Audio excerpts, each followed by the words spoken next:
Josh, I skimmed over your email, but I haven't gotten to it yet.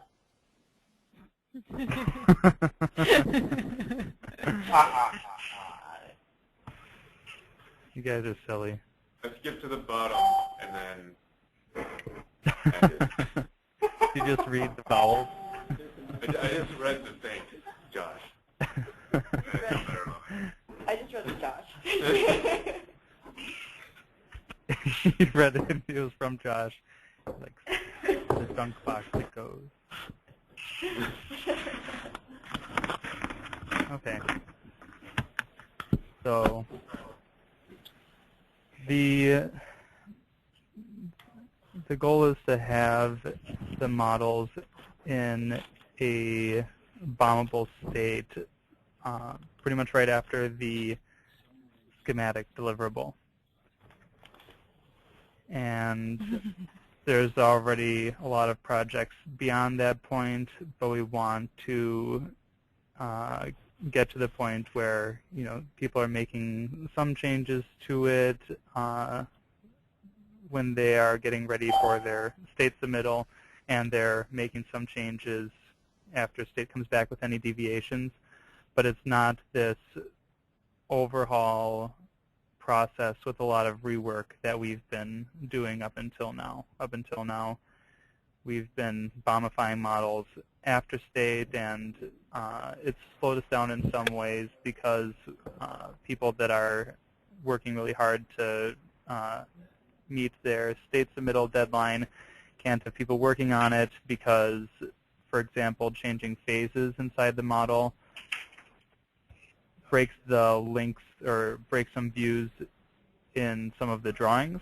So all of that has been held off, and then it's a mad scramble after the state submittal and the bid set to get it bomb ready so the factory can get it at the latest possible date, and then, you know, they're scrambling to get all the parts ordered. So I don't think we're aiming to, well, I shouldn't say that. We may deliver bombs soon after schematic with a big disclaimer saying there could be significant changes to this, but you know, leave it up to the discretion of procurement if you want. If it really helps you to start looking over this early and analyzing this early, we're giving it to you early. But the directive is to have the models in a bombable state right after schematic.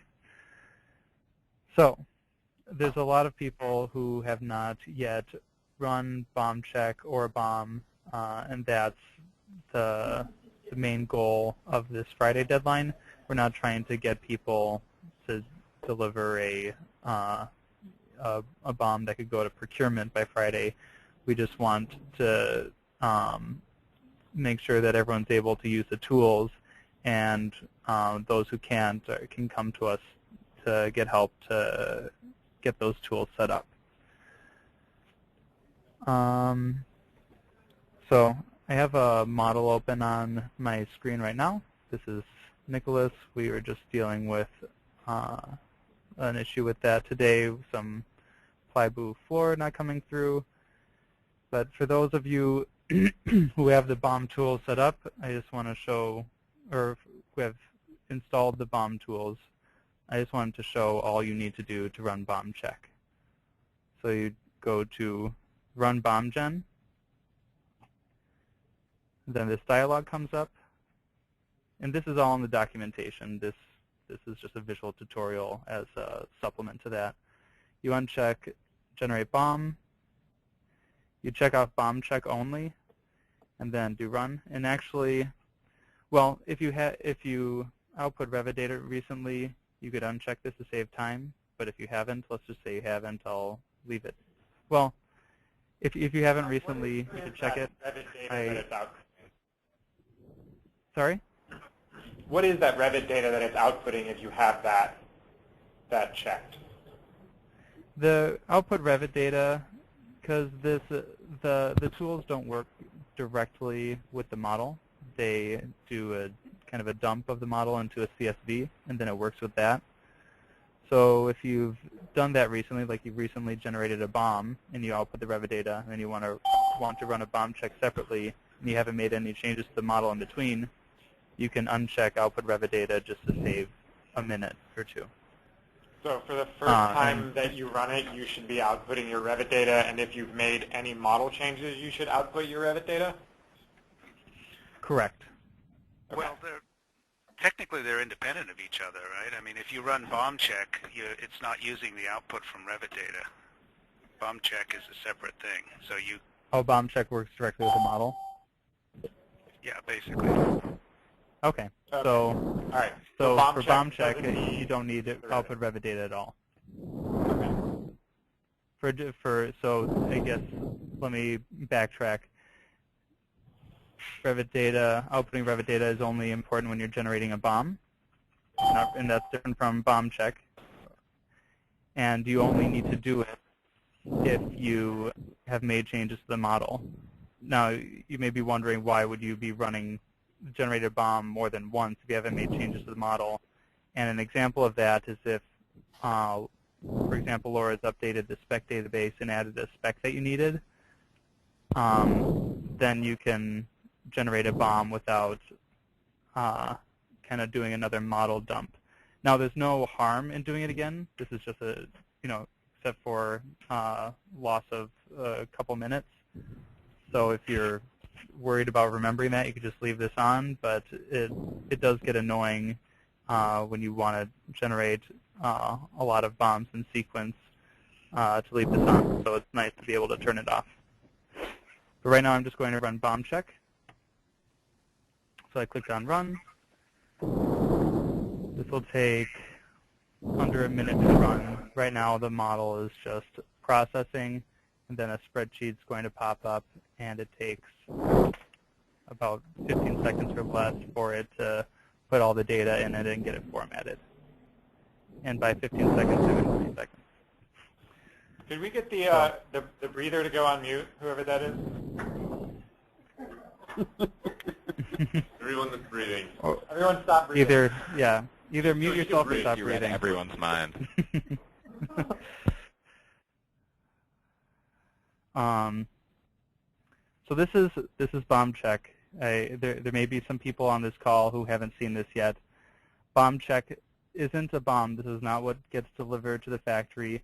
This just gives you a overall sense of what BOM information is missing from the model. And more often than not, resolving issues in BOMCheck is a matter of updating the parts that are in the model with the latest parts from our standard library. So this actually isn't a great example because Nicholas already had a V1 BOM delivered. I can open RUK, which is in progress. So let's see here. Oh, here. Yeah, it's on the Trello board. So I'm going to open this RUK BOM. So you see this one has a lot more gray lines on it. The gray and the white aren't a great indicator, but generally the gray ones need more attention than the white lines.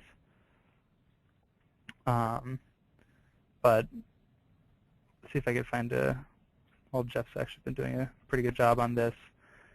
This isn't a part that we have in the BOM because it's an Anderson window, but let's say it was. You see there's a CSI required on it, and it needs an object lookup and a material lookup. That may just be because it was put in the model before we had the standard library, and if you were to reload it, those would no longer be an issue.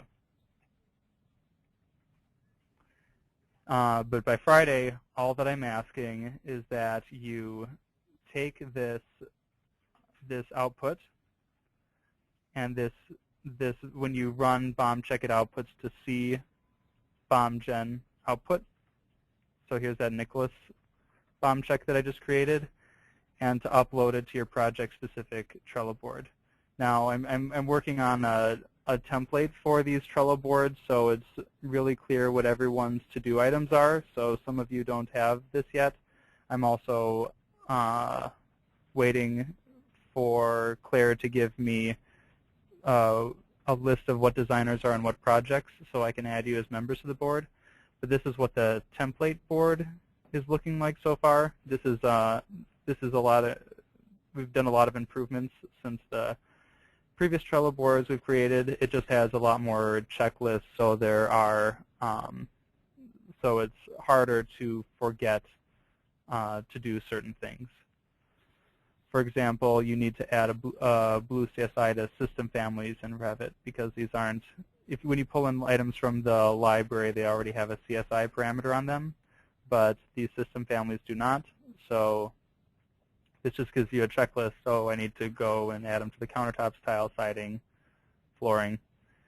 And most of these cards have descriptions at the top that has links to the documentation that is relevant to that card on the BOMGen board. You should all be subscribed to this so you get notifications when we update the documentation. But each of the cards, or the vast majority of the cards on your project-specific BOM Trello board have links to documentation that explain more in depth what you need to do to accomplish them. So I'm going to be making... So everyone knows some of the documentation which is in those cards is a little bit old. I'm working really hard today to update all of that documentation so that it will have instructions for how to implement all of the most recent standards. So if you look immediately right now, there might be some old stuff, but hopefully by the end of the day I'll be able to replace all of those so you'll have the most up-to-date standards and instructions. But the link that's inside the cards is still good.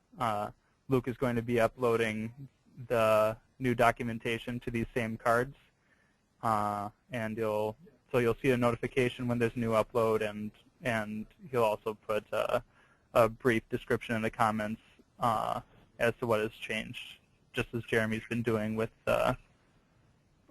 Jeremy and I have been doing with the documentation in the application update notifications. So I should ask, has this been working for everyone? That, when we've asked everyone to subscribe to this list. I don't need to subscribe to it because I'm subscribed to the whole board. But are people aware that we've been updating the application? Or, because we need a central place to put them. And this is what seemed like make the most sense. But are people having trouble with that or not seeing these notifications? I don't think anyone's having a problem. I'm subscribed, so I get them. We Okay. get plenty. You get plenty.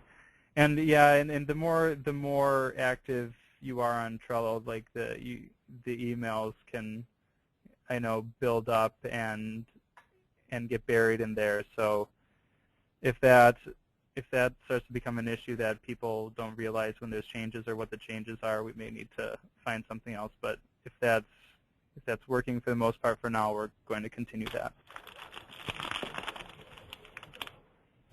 So that's creating a BOMCheck output. And I should also say that on the template BOM board, we have these cards that we're using for reference files. And these Trello boards, I've noticed, are more or less active depending on how many people are on them. If one person's working on it, they don't feel as much of a need to, change a spec and then write on the card, I change a spec, and then just go back and forth doing that and just talk to themselves. But it is really useful when more than one person's working on it. And even if you are working on it alone, it is nice for people overseeing this process, just so we're not stressing out that no work's getting done on the project. If we see some activity on the Trello board, and at the very least, uploading, BOM checks when you do them, and BOMs when you do them, and the latest Anderson IQ order and casework drawings. So if I encourage people to be as active on the boards as possible. It doesn't take very much time, and it makes more transparent what you're actually getting done on each of these. So that's BOMCheck. BOMGen. So after you've made the BOMCheck output, put it, so Josh is going to create BOM boards for all of the projects. After you've created the BOMCheck output, Josh, could you go back to the Trello board and show them where to put it? Yeah. I'll just do it. This is a template board. I'll just do it on here and delete it afterwards. But say this was the Nicholas BOM board. I would open up the BOMCheck. Here's the C BOMGen output folder that it just went into. You just drag it in there. And you do that, and BOM's output into this folder. The Anderson IQ order and the casework drawings, you're just working on those in a more isolated way, but there's still files that you can upload onto the board to share with people. Scope of work is something that you find on Procore. This tells you what Blue is responsible to procure versus the site GC, and this is important because we don't want to put specs on the BOM that we're not supposed to buy. And the latest drawing set is useful for checking that the specs that you are outputting in the BOM are the right specs, that you didn't choose black countertop when they wanted purple. Hey Josh, do you know if a project is BlueServe Plus, whether we need to procure that material or not? That's and whether specified we in the SOW. They have an agreement and they have different lines. So let's see if I go to Linton and see a SOW. So between two projects that both are BlueServe Plus, you may be procuring different things based on the SOW, even though they're both BlueServe Plus?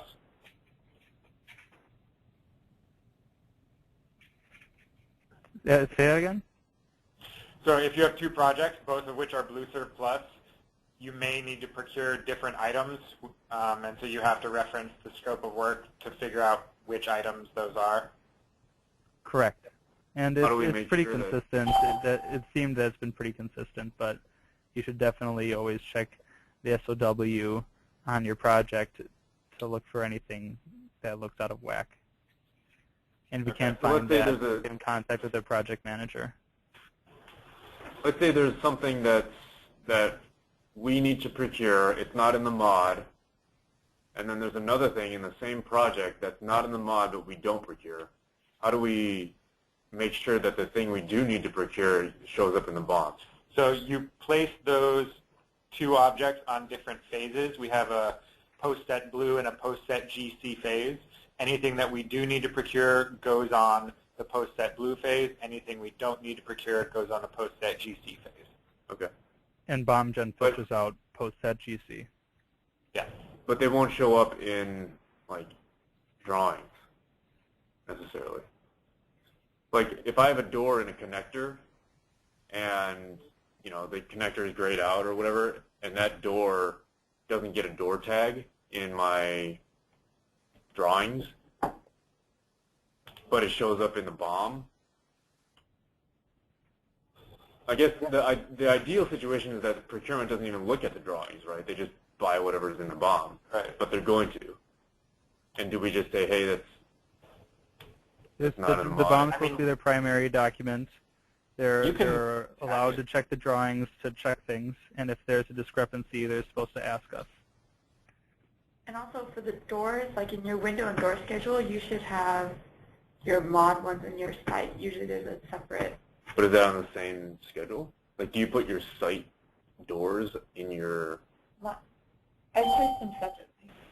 So then, because that's the only way you would know what's your windows and doors that are site built and your windows are site installed and site procured versus your ones. But that's all on the same sheet? It goes on the same sheet. So you have phases and you have work sets. You have site built and factory built. So if it's a site built element that we need to procure, you put it on the site built work set and put it on post set blue. And that should take care of all the combinations of things that are on the mod, not on the mod, we procure, we don't procure. So But it's then a combination of phases and work. Right. Okay, that's taking care of the BOM part of it, right? So in our drawings, like our state permit drawings, our door and window schedule should include every single door and window, not just the ones in the mod. For state? Yeah. State only cares about schematic. No, that's what schematic. You have to already tag it for the client so they can tell what their doors are. So you might as well just keep it. Well, you have, and you separate it out. You separate your tables. No, yeah, and the tables will be separate, and that's cool. That's fine. That's how we've done it in the past, even before the Revit Forum schedules. Okay. So, well, that's not how I did it, but that's wrong. No, and that, I'm fine with being wrong, but okay. Thank you. Sorry, Jess, go ahead. Okay. So, moving on, the other deliverable for Friday is a BOM, and again, it doesn't need to be a polished procurement-ready BOM, but it needs to be a BOM. And your project may not run a BOM unless you have, at a minimum, the phases and maybe rooms set correctly. Phases as a top priority and rooms as a lower priority.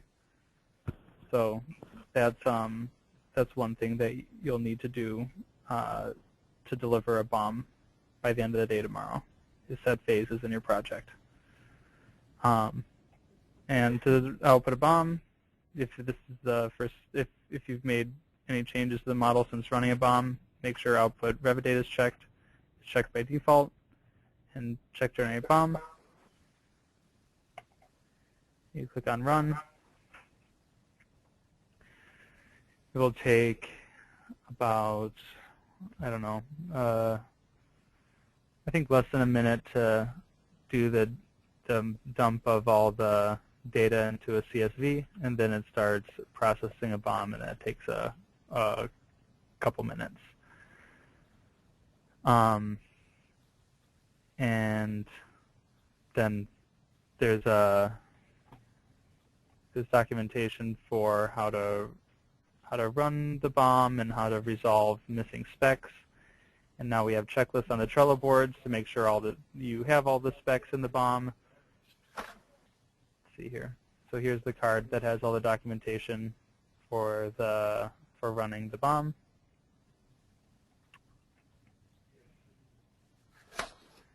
This is running.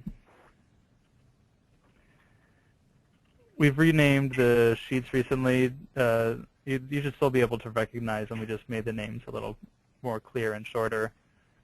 General info just has pretty much one line on it that says the name of the project. Spec hierarchy is a list of specs, and it shows the relationship between direct and indirect parts. Recap by mod, and recap by room are all the full list of specs, but it combines them differently.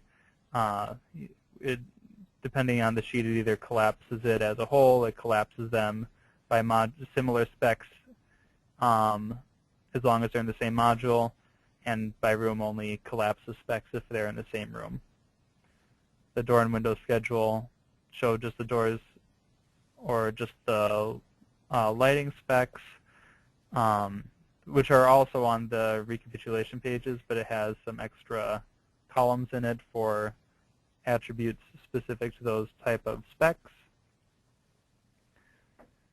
The alerts page tells you what specs are missing or obsolete or legacy or have material issues. And Revit data is this is what gets dumped out of the model and is used by BOMGen to generate a BOM. So if you're trying to figure out why something's missing, you may want to look in here to see if it's if maybe one of the lookups has only 9 digits instead of 10, or it's just a good place to look for any irregularities. And you'll notice I didn't click on anything in the Excel window while it was generating. If you do that, it will stop and have an error and not complete generating it. So be sure not to click it until you see it has a file name at the top and it's returned to the recap by mod page. So this is a BOM I just generated for Nicholas.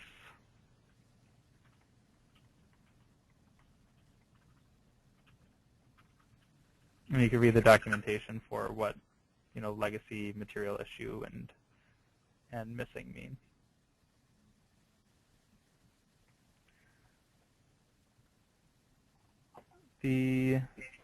So I'm not really sure where people are in all of their projects. I know some people are a lot farther along than others. Some people are probably pretty close to delivering their schematics. Some people probably have a couple weeks.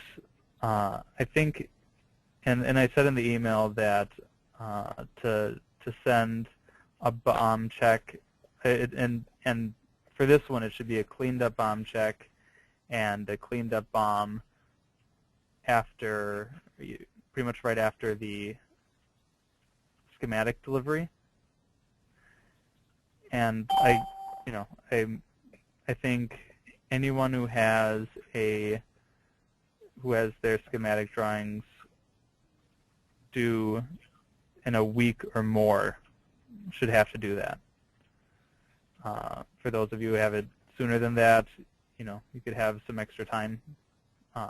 But let's say starting a week from now, anyone who completes the schematic within a day or two should send a cleaned up BOMCheck and BOM.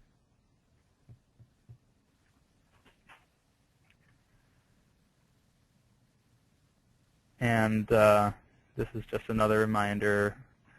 Please continue to update the documentation reading checklist as you read these, because I will be asking people specifically on Monday when why, if anything's still red, why, and when they're going to get it done.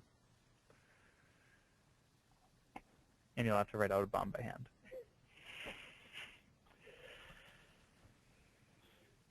All right. Are there any questions you guys have?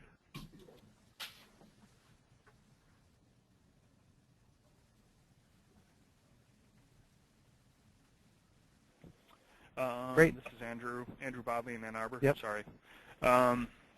We tried to run, Noah and I tried to run BOMGen for Lydecker Wright. Its schematic is ending today.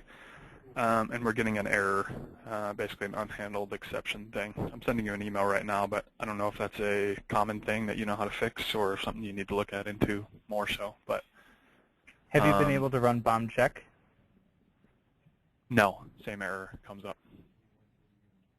Same error comes up. Okay, yeah, send us the email and we'll look into it. Okay, cool. Good. All right, I just figured I'd ask now, but cool.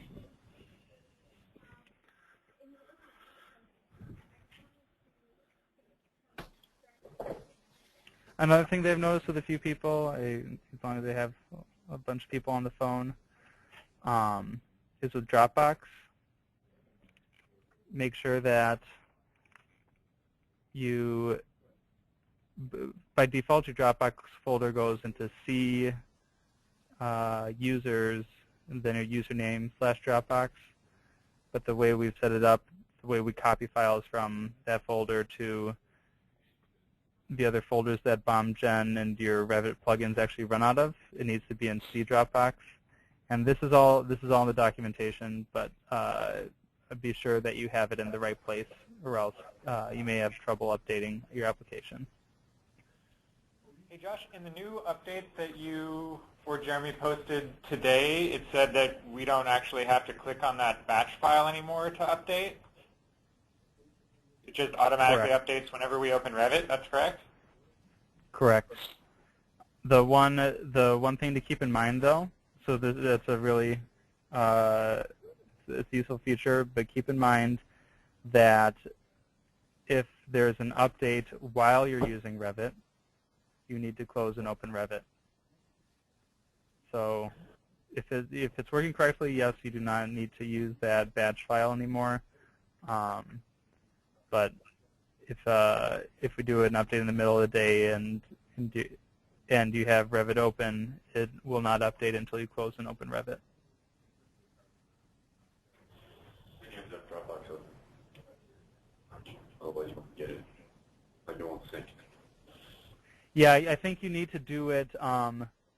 You need to click on the batch file one time before that feature takes effect.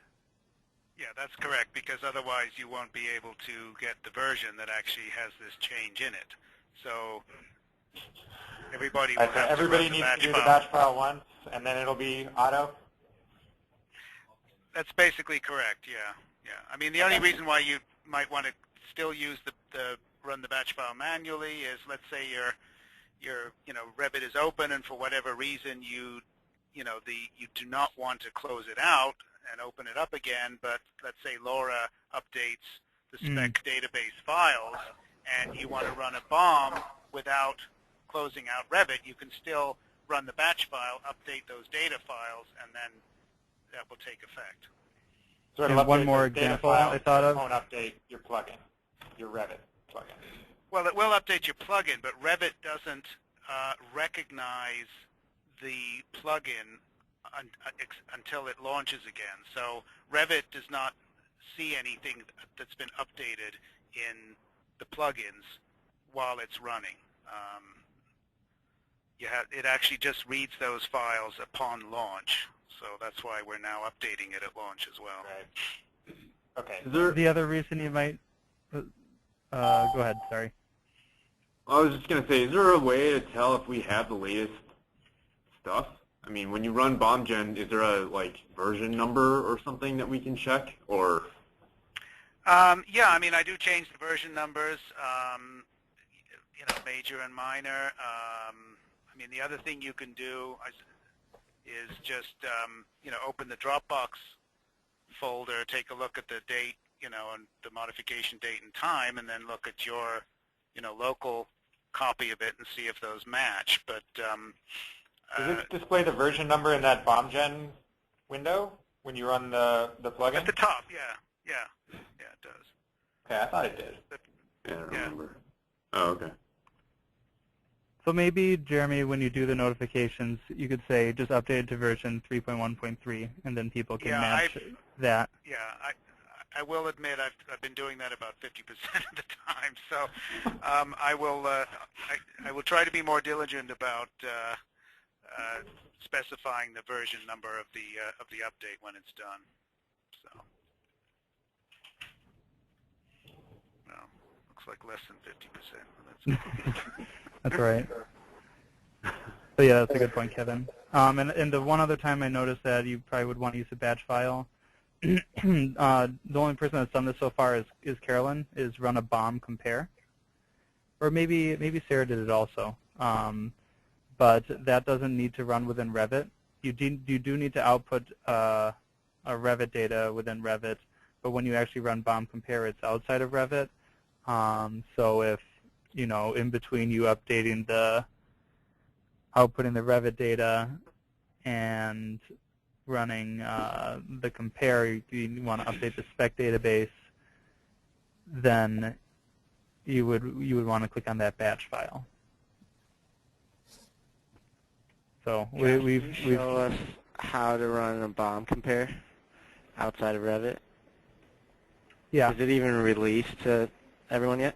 Or it is. I don't know if we maybe we didn't emphasize it because we wanted a few people to test it to see if there's any problems before we kind of sent it out to everybody.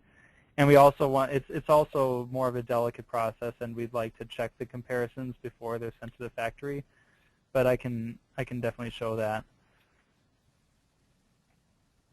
So you out first, and this is in the documentation on. So this is the BOMGen documentation. Let me make it smaller. There's an appendix now on it. Appendix 3 running the BOM compare tool. So first you output Revit data. Then you go to C BOMGen application. So C BOMGen application. You run BOMGen compare. This you can leave as a default. Then you browse for an old BOM. The most recent BOM I output was for Nicholas, so I'll browse for the old Nicholas BOM. It found this folder right away, but this is the one that Carolyn had sent to the factories of V1. They noticed that the pliable flooring was missing. She went into the model and noticed that the CSI was, I think, like wood framing instead of wood flooring or something of that nature. So she needed to add them in and send a new BOM. So you need to find the old BOM. This is the V1 BOM. This revitdata.csv is the one that just got output recently. You could show an alerts pop-up, but you don't have to. Then you run compare. And this will look like it's running similar to another BOM, but there's an extra sheet on it called, I think, comparison results. And that will say specs that are new, removed, or changed. And if they're changed, it highlights in blue the attribute that's changed. So if it's, the amount of it, it'll highlight that in blue. If it's the description of it, it'll highlight that in blue. It's pretty nifty. And this works on Nicholas because we haven't added any new columns in the BOM since we generated V1 Nicholas BOM. There are some older BOMs I know that Kevin's aware of, and maybe some other people like Bitterman and Schultz that we haven't been able to do comparisons on, but Jeremy's developed a tool, we just need to test it, that is able to do comparisons with those older BOMs. So we're moving towards a brighter future.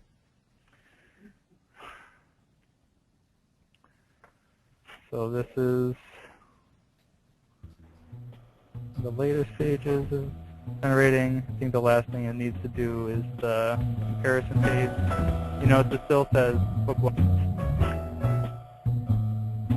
You guys can music? Where's the music coming from? Somebody must have put their phone on hold. Kind of makes this call a little more like Yeah, this is our hold music. We should have the BOM play this music when it runs. So you can see here that there's 3 music. I could show you a sheet. It's better than our old hold music. Our old music. Preferable to the heavy breathing. Yeah. Whoever just came back on the line, you just played some nice music for us.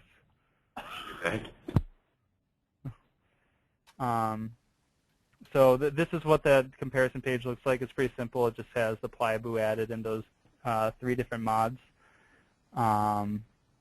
But I'll show you. So there's a problem with this one, but just to show you kind of the, what the comparison page is capable of doing, you could see this has new parts, removed parts, those are crossed out, changed parts, so you see this line says changed, and you could see that the amount changed. These are all black, but the amount is blue. And you can even take so this is a version 2 BOM now. If there are more changes after this, you could use this as the old BOM and generate a new BOM and compare them, and it will take this page, add it onto the latest BOM, and then add the version 3 changes under this and say version 3 in this column.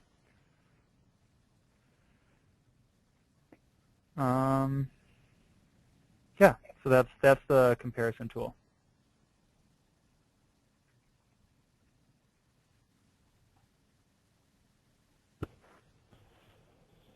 Thanks, Josh. Yep.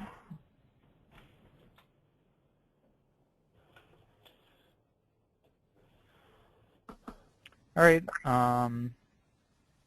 If there's no other questions, I can pass it back to Luke.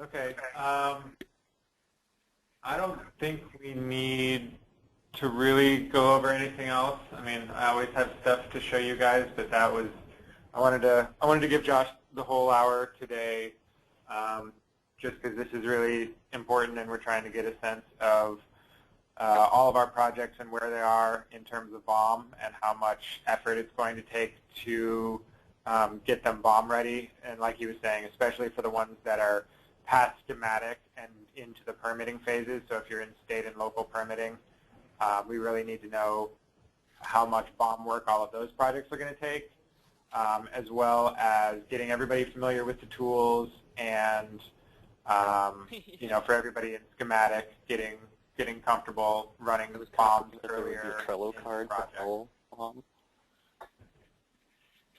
What's that? All right. So yeah, does anybody have any other questions or any other issues to bring up? This doesn't necessarily have to be about BOM stuff. It can be anything Revit oriented. I have a quick question for people in Ann Arbor. Is Claire around the office today? She is, but she's been in and out of meetings all day. Okay. I'm trying to get a list of who's working on what projects so I can create Trello boards for everyone. Yeah. Hey, who's working on? Sorry, who's working on Mare Island? Anybody? Noah and Andrew Bodley. Okay. That would be me. I'll send you an email. Okay, cool.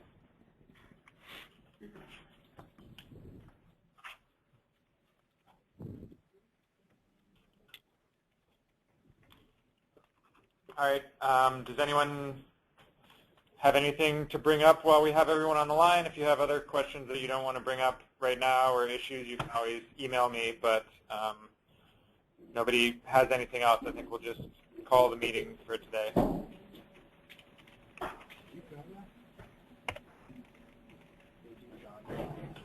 All right. No one? Okay. All right. All right. Thank you, guys.